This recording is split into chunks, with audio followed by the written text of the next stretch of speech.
Yes, bana, mchezo wa kirafiki wa kimataifa ambao umefanyika jioni hii katika uwanja wa Gymkhana jijini Dar es Salaam kati ya mabingwa wa zamani wa ligi kuu ya soka Tanzania bara Simba Sports Club na mabingwa wa kihistoria wa ligi kuu ya nchini Sudan Al Hilal umemalizika kwa Al Hilal kupata matokeo ya ushindi wa magoli 4-1. Kipindi cha kwanza kilimalizika kwa Al Hilal kuongoza kwa magoli 2-1, lakini kipindi cha pili mchezo huo ndio ukao umetamatika kwa Al Hilal kushinda kwa jumla magoli 4-1. Dakika 10 tu za kwanza zilitosha kwa Al Hilal kuongoza magoli 2-0, lakini magoli ambayo yalifungwa na Adama Coulibaly, winga huyu ambaye anatumia mguu kushoto, lakini goli la pili lilifungwa na Haji Madiki, lakini goli la kusawazisha la Simba lilifungwa na kiungo mshambuliaji wa kimataifa wa Kongo DRC Elie Mpanzu Kibisawala. Lakini kipindi cha pili mwalimu wa Simba Dimitar Pantev alijaribu kufanya mabadiliko makubwa kwenye kikosi ambacho kimeanza, kwa sababu kikosi cha kwanza ambacho kilichoanza kwenye mchezo leo kilikuwa na nyota kama Hussein Abel ambaye alianza golini, Shomari Kapombe alianza upande wa kulia, lakini Anthony Mligo pia alipata nafasi ya kuanza fullback ya kushoto. Nyuma huku Rushaine De Reuck alianza pia, alikuwepo Alassane Kante, Joshua Mutale alipata nafasi, Jean Charles Ahoua alipata nafasi ya kuanza, na nyota wengine ambao wamekuwa regular starters katika kikosi cha kwanza cha Simba walipata nafasi ya kuanza kwenye mchezo huu ambao umefanyika jioni ya leo. Na kipindi cha pili mwalimu wa Simba kama nilivyokuambia Dimitar Pantev alifanya mabadiliko makubwa kwenye kikosi ambacho kimeanza kipindi cha kwanza, na aliwapumzisha Hussein Abel, akaingia bwana mdogo golikipa kutoka ambaye amepandishwa msimu huu kutokea under 20 Alexander Erasto, lakini pia kuna mabeki pia beki pia mwingine ambaye amepandishwa kutoka under 20 Hussein Mbegu pia aliingia nafasi ya Rushaine De Reuck kipindi cha pili. Vedastus Masinde pia alipata nafasi ya kucheza, beki mwingine ambaye amesajiliwa kutoka Championship msimu huu katika timu ya TMA alipata nafasi ya kuingia katika nafasi ambayo nyuma huku nafasi ya beki huyu Wilson Nangu. Lakini pia kuna nyota ambao wamekuwa wapati sana nafasi, wakina Mzamiru Yasini waliingia kipindi cha pili wakapata nafasi ya kucheza, na nyota wengine Awesu pia naye alipata nafasi ya kucheza. Kwa hiyo kipindi cha pili mwalimu Dimitar Pantev alitaka pia kuona namna gani wachezaji ambao wamekuwa wapate nafasi wanaweza wakaonyesha uwezo wao, na namna ambavyo wanatimiza yale majukumu na mbinu ambazo yeye Dimitar Pantev anataka kuziona zikitekelezwa na wachezaji wake kiwanjani, na sio tu wachezaji wale wabobevu wa kikosi cha kwanza, lakini anataka kuiangalia timu yake inacheza vipi, inatekeleza vipi mbinu na majukumu yao uwanjani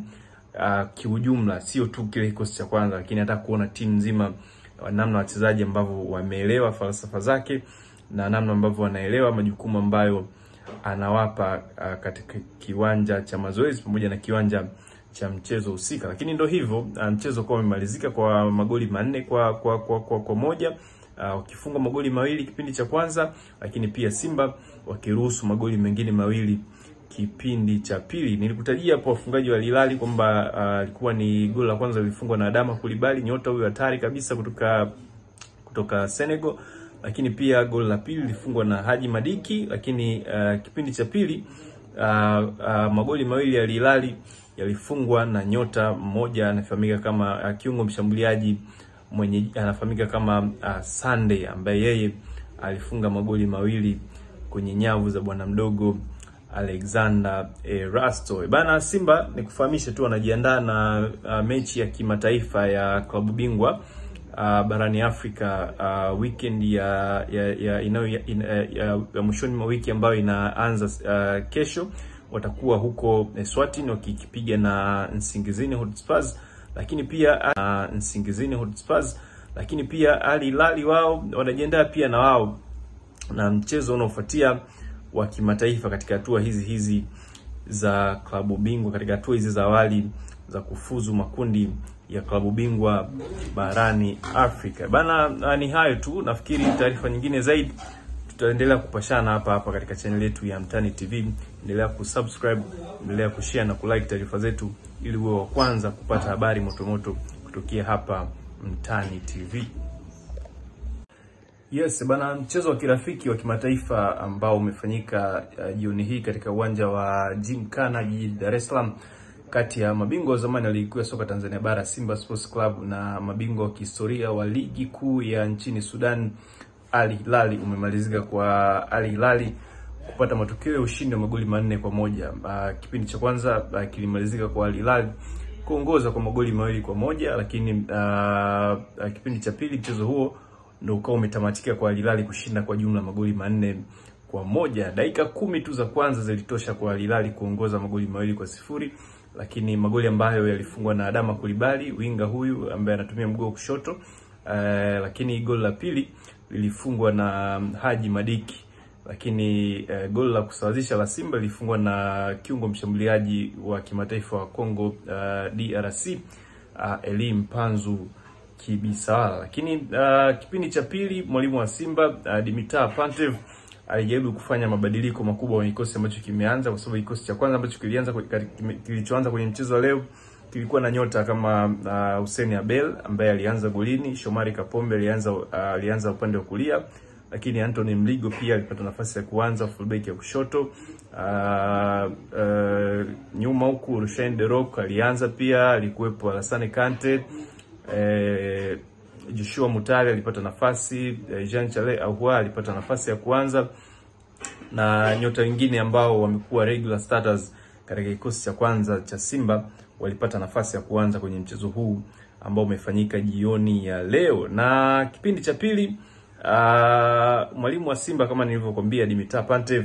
alifanya mabadiliko makubwa kwenye kikosi ambacho kimeanza kipindi cha kwanza, na aliwapumzisha Hussein Abel, akaingia bwana mdogo golikipa kutoka ambaye amepandishwa msimu huu kutokea under 20 Alexander Erasto, lakini pia kuna mabeki pia beki pia mwingine ambaye amepandishwa kutoka under 20 Hussein Mbegu pia aliingia nafasi ya Rushaine De Reuck kipindi cha pili. Vedastus Masinde pia alipata nafasi ya kucheza, beki mwingine ambaye amesajiliwa kutoka Championship msimu huu katika timu ya TMA alipata nafasi ya kuingia katika nafasi ambayo nyuma huku nafasi ya beki huyu Wilson Nangu. Lakini pia kuna nyota ambao wamekuwa wapati sana nafasi, wakina Mzamiru Yasini waliingia kipindi cha pili wakapata nafasi ya kucheza, na nyota wengine Awesu pia naye alipata nafasi ya kucheza. Kwa hiyo kipindi cha pili mwalimu Dimitar Pantev alitaka pia kuona namna gani wachezaji ambao wamekuwa wapate nafasi wanaweza wakaonyesha uwezo wao, na namna ambavyo wanatimiza yale majukumu na mbinu ambazo yeye Dimitar Pantev anataka kuziona zikitekelezwa na wachezaji wake kiwanjani, na sio tu wachezaji wale wabobevu wa kikosi cha kwanza, lakini anataka kuiangalia timu yake inacheza vipi, inatekeleza vipi mbinu na majukumu yao uwanjani kiujumla, sio tu kile kikosi cha kwanza, lakini anataka kuona timu nzima, namna wachezaji ambao wameelewa falsafa zake na namna ambavyo wanaelewa majukumu ambayo anawapa katika kiwanja cha mazoezi pamoja na kiwanja cha mchezo husika. Lakini ndio hivyo, mchezo kwa umemalizika kwa magoli 4-1, ukifunga magoli 2 kipindi cha kwanza, lakini pia Simba wakiruhusu magoli mengine 2 kipindi cha pili. Nilikutajia hapo wafungaji wa Al Hilal kwamba alikuwa ni goli la kwanza lilifungwa na Adama Coulibaly, nyota huyu hatari kabisa kutoka Senegal, lakini pia goli la pili lilifungwa na Haji Madiki. Lakini kipindi cha pili magoli 2 ya Al Hilal yalifungwa na nyota mmoja anafahamika kama kiungo mshambuliaji anafahamika kama Sunday, ambaye yeye alifunga magoli 2 kwenye nyavu za bwana mdogo Alexander Erasto. Bana, Simba nikufahamishe tu wanajiandaa na mechi ya kimataifa ya klabu bingwa barani Afrika weekend ya mwishoni mwa wiki ambayo inaanza kesho. Watakuwa huko Eswatini wakipiga na Nsingizini Hotspurs, lakini pia